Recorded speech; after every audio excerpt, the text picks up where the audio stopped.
महमूद शाम साहब हमारे साथ हैं बुक फेयर के अंदर। Sir thank you very much. ये बुक फेयर हर साल आप मौजूद होते हैं, क्या ज़रूरत महसूस करते हैं इधर आने की? देखिए, किताब जो है वही हमारी तहज़ीब का एक मुहर्रिक है, उसी से तहज़ीब, तमद्दुन, माशरा बनता है। और जो सारा साल हम कहते रहते हैं किताब कोई नहीं पढ़ता, तो ये 5 दिन साबित करते हैं कि पाकिस्तान वाले, कराची, सिंध वाले, ये यहाँ बलूचिस्तान से भी लोग आते हैं, पंजाब से भी, तो ये सब करोड़ों रुपए की किताबें बिकती हैं। असल चीज़ ये है कि किताब हम किस मकसद के लिए लिख रहे हैं, किस मकसद के लिए छाप रहे हैं।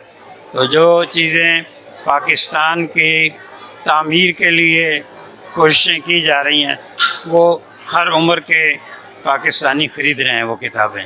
हम हर साल यही देखते हैं, इसीलिए हम भी 5 दिन यहाँ किताबों की खुशबू के साथ वक्त गुजारते हैं अपना। बड़ा खूबसूरत लफ्ज़ आपने बोला, किताबों की खुशबू। आपकी सारी ज़िंदगी लिखने, लिखाने, पढ़ने, पढ़ाने में गुजरी। आजकल के वालिदैन के लिए ये बड़ा मसला है कि किस उम्र में बच्चों को पढ़ाई का शौक़ पैदा किया जाए।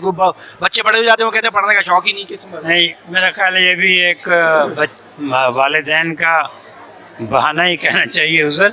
हमारे यहाँ अभी ये एटलांटिस वालों ने कुछ किताबें छापी हैं 1914, 1911, 1921 में ख्वाजा हसन निज़ामी की अहलिया की कहानियाँ मरतब की हुई हैं। और तो उस वक्त भी ये जो मगरिब में चलता है बेड टाइम स्टोरीज़ वगैरह, हमारे यहाँ पिछली सदी से ये काम हो रहा है। और बच्चों का कोई ख़ास उम्र नहीं होती, हर उम्र में, मतलब वहाँ मगरिब में वो जो खेलने वाले बच्चे हैं, जब भी पढ़ने की नहीं, उनके लिए भी चीज़ें छापते हैं ताकि वो किताब की तरफ माइल हों। तो हर उम्र के बच्चों के लिए उनकी ज़ुबान और वोकेबलरी के मुताबिक किताबें लिखी जानी चाहिए। अच्छा, आप खुद किस मुसन्निफ़ को समझते हैं कि यह बड़ा ज़बरदस्त आपकी ज़िंदगी पे असर डाला हो, या जिसकी किताबें आपको पसंद रही हो? ठीक है, हमारे यहाँ जो नावल वगैरह हैं, वो तो देखिए जवानी में आपको नसीम हिजाज़ी, एम असलम, उनके नावल हमारे ज़माने में पढ़े जाते थे। आजकल वो हैं उमैरा अहमद, निमरा अहमद वगैरह, उनके पढ़े जाते हैं। मैं कहता हूँ कि कोई भी हो, जिसकी भी किताब लिखी हुई है, उसमें कुछ ना कुछ आपको सबक मिलता है ज़िंदगी गुजारने का।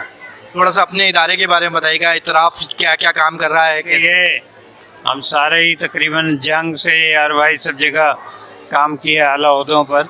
उसके बाद ये था कि मानामा इतराफ़ इसलिए शुरू किया 2014 से कि इसमें हम जो अपने लोगों का, हर उम्र के लोगों का ज़हनी मेयार बुलंद कर सकें। ख़ास कोशिश करते हैं कि जो बाहर अच्छी किताबें छप रही हैं, ये चाहे वो इंफॉर्मेशन पे हो या लर्निंग पे, ट्रेनिंग पे, उनको उर्दू में हम शाये कर रहे हैं। बहुत सी किताबें डिजिटल मीडिया पे भी शाये कर चुके हैं, ताकि उससे अंग्रेज़ी में दिक्कत होती है पढ़ने में, तो उर्दू में वो पढ़ सकें। इंटरनेशनल अफेयर्स पे भी अभी इस वक्त हम छाप रहे हैं कि जब अमेरिका आलमी ताकत नहीं रहेगा, फरीद ज़िक्रिया की किताब है बहुत अहम। तो वो है कि इस वक्त अब चाइना बड़ी ताकत बन रहा है, ब्राज़ील बन रहा है, तो वो जो है ये इनके लिए क्या क्या होगा, किसकी मईशत आगे बढ़ेगी, किसकी कम होगी, तो ये हमें अपनी मईशत के बारे में ज़रूर आगाह होना चाहिए। Thank you very much sir.